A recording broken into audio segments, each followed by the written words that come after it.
ቤተሰብ ሲመሰረት የነበሩ አዝናኝና ስቂኝ ገጠመኞች። ህፃናት ከወላጆች ምን ይጠብቃሉ? ወላጆችስ? ሚስት ባሏን በጥያቄ ታፋጥጣለች።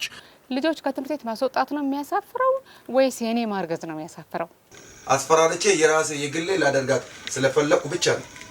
ከምንም በላይ የረቀቀ ቁም ነገር አለ። ከምንም በላይ ወላጆች ከልጆቻቸው ጋር ጥብቅ ቅርርብና ግልጽነት ሲኖራቸው ጥቅሙ ምንድነው? በጎጆ ሾው ይዳሰሳል። የጎጆ ትርጉሙ ብዙ ነው። አሁን ኢትዮጵያ ጎጆ ነች።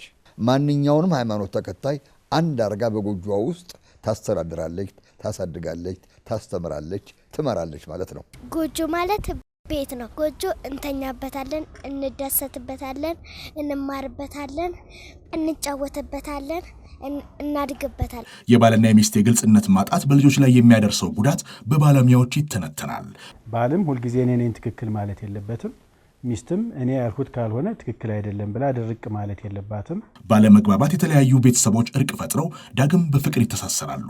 ልጆች በስነ ምግባር ታንጸው እንዲያድጉ ከወላጆች ምን ይጠበቃል? በተማሪዎችና በመምህራን መካከል ያለው ግንኙነት ምን መምሰል አለበት? የሚሉና ሌሎችም ለሕይወታችን ጠቃሚ የሆኑ ርዕሰ ጉዳዮች በጎጆ ሾው ይዳሰሳሉ። መርዳት አይፈልግም፣ ደስተኛ አይደለም። በሷም በሷ ብቻ ሳይሆን በእኛም። እኔ ግን አሁንም ቢሆን በሷ ላይ ክፉ እንዲደርስ አልፈልግም። የልጆች እናት ነች።